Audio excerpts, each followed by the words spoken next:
Welcome to my video about attaching a flexible solar panel to a Vauxhall Vivaro or a Renault Trafic. So most of the videos on the internet or instructions that you might see, there's fairly minimal of them, and they either advocate using Corex corrugated plastic to allow airflow underneath, or just simply fill in the gaps between the ribs with some sort of silicone or other plastics. Now, these panels are known to work inefficiently when they heat up, and they need good airflow underneath. They can also scorch your paintwork. Now, Corex is actually quite expensive, and its availability is quite tricky. I thought of going to local advertising printing places and asking them if they've got any offcuts.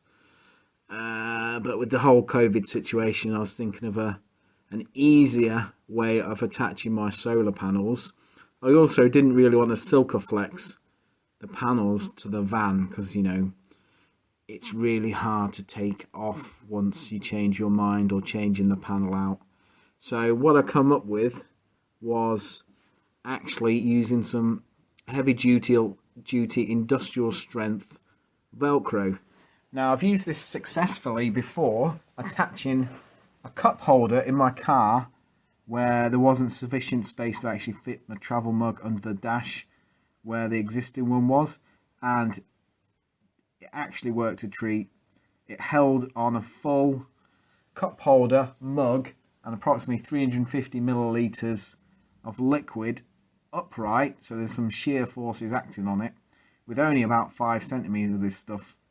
And although the adhesive was very strong, it actually degraded over a couple of years, by which time it was actually it would pull away after it's been sat in the car heating a long time under the sun.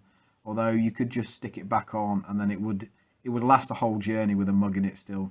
So whilst I'm expecting it to work, the install initially, there might be a couple of years where actually you might have to change it out, and it's quite simple.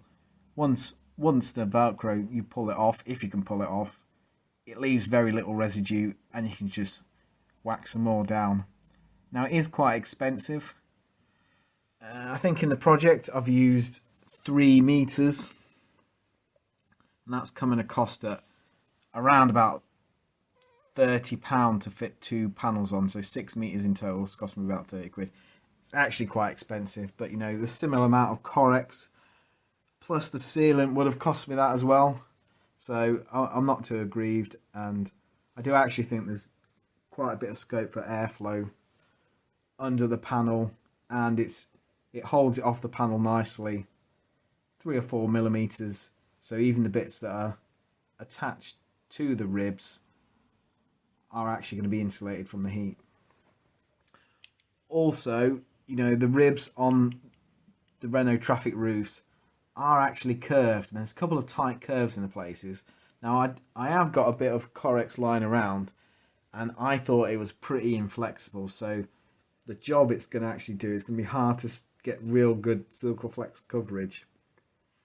And also, it's going to raise it off the roof quite a bit as well. So one of the reasons why I chose this van is I could just about squeeze it into most multi-storey car parks and or car parks with height restrictive barriers on. All important when you're on a day out, or off in somewhere on your adventures, or even city centre visiting when you're off on a big European jaunt. Whack it in an underground car park. Job's a good one. Day out, don't have to worry about it.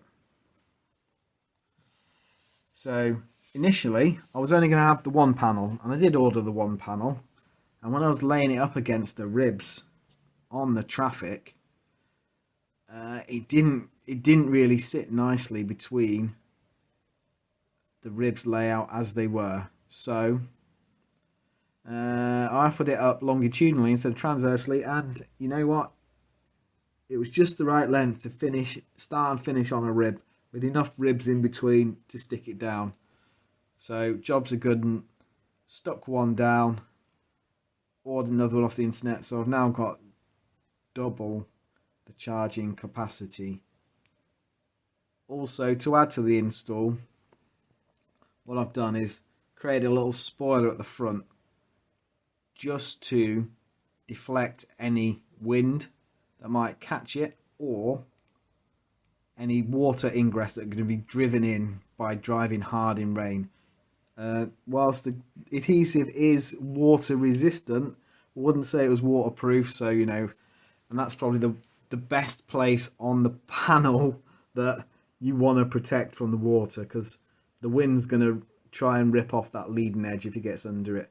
Having said that, with the amount of Velcro on it, so 10mm length of 50mm wide Velcro is enough to vertically hold 7 kilograms of weight. Now, bearing in mind I've got 3 meters per panel here, that's 350 kilos of weight, and it is a tough two-man job to get the panel off the roof. 2 men probably because of the length. But yeah, it's a real tough job to actually unattach it. So the Velcro holds, it's just got to check it over time. Just check the adhesive does not degrade.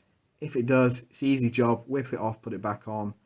Hopefully by then, you know, somebody else on the internet has come up with a different way of actually sticking it to the roof that might be better. Don't know. We'll wait and see. So what I was also pleased about was the indents in the back door that I hadn't actually noticed before when I was thinking long and hard about solar panels, and actually the cables disappear right under them. And then there's a big channel at the back behind the door to feed your cables. Now, on a one panel install, you'll actually find that the cabling's really neat. If you do it on the near side part of the van, the cables will actually reach straight through the little gland duct grommet port and get right into the cabling duct behind it before you make the connectors for the longer stretch that goes to whatever charging setup you've got. It's a real neat install. With a double one, it's a bit more tricky. The driver's side panel, the connectors won't reach, so all the connections have to do outside the car. With the Y splitters, there's a lot of cabling. I mean, whew, it was tricky to get all in there, but actually working methodically, looping over and bending it, I've actually made a quite good job of it. Originally, the plan was to stick down the cables using some silicone, just to make a nice neat job. Now initially I didn't want to do this. I was waiting for all the cabling to be complete, so I've used the stick-on cable clips with the zip ties, and it actually makes quite a neat job. So initially I didn't do that, but I've actually, when I've moved to the 2-panel setup, looking at the cable channeling behind the door, the silicone's not going to work. I'm going to have to use a ton of it. It's going to be messy. Actually, assuming these cable clips, adhesives, stays put, then I'm happy with that. Maybe in the future I'll silicone the wires on the roof just for that bit of neater install. But actually, it's not going to really make it much neater, given, you know, you've got the wires coming, terminating each side of the block on the panel, which is slightly annoying. They should, you know, they could have come out the same side. And yeah, so you can see the cables. So yeah, actually really easy install, no drilling required. And as you can see from my GoPro at motorway speeds, there's no movement at all. Absolutely can't see any. Apologies for the slight misting in the camera. It was a cold day and my fake GoPro was hot and it steamed up, and I should have been using the vented back, but I wasn't. But you can just about see it.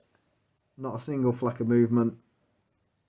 Loads of scope underneath for ventilation, and even the deflector at the front not flapping about at all. And it comes to the deflector as well. It was hard trying to find something suitable. In the end, I went for a P-section card trim strip. Now this is the sort of stuff that you stick around a boot or a door to keep the elements out. And I actually got this one from AliExpress because they do sell them on Amazon. The shipping was way quicker.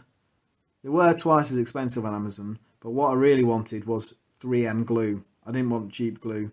And AliExpress was the only place I could find proper 3M glue. So yeah, shipping wasn't actually that long. It took a couple of weeks to come. Whack that on. Velcro down, stuck it on. Made a hole through the gland. I mean, initially I was going to silicone Silkaflex around the gland hole that I made.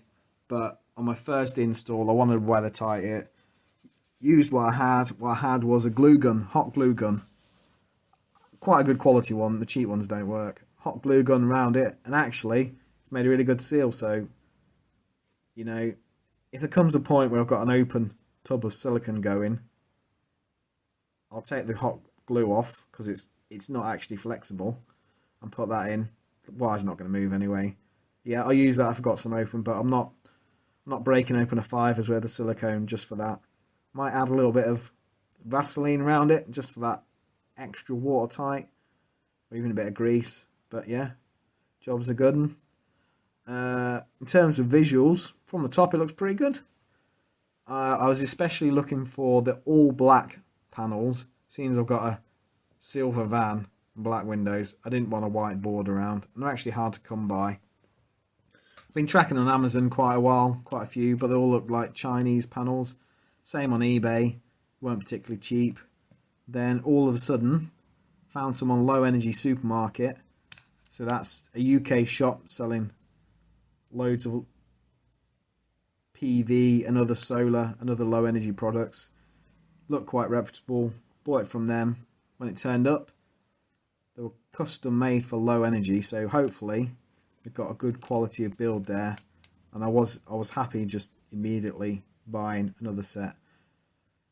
I must say though, when they arrived, the metal eyelets on the corner, a couple fell away straight away. Not using the eyelets. I initially planned to actually tether them down somehow, but probably not feasible. And given the eyelets fell apart, not great quality on the eyelets, I left it as is. As I say, not bothered. All goes pretty well in.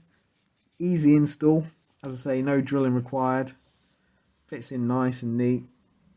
Hopefully, my current battery life on my leisure battery is 2.5 days.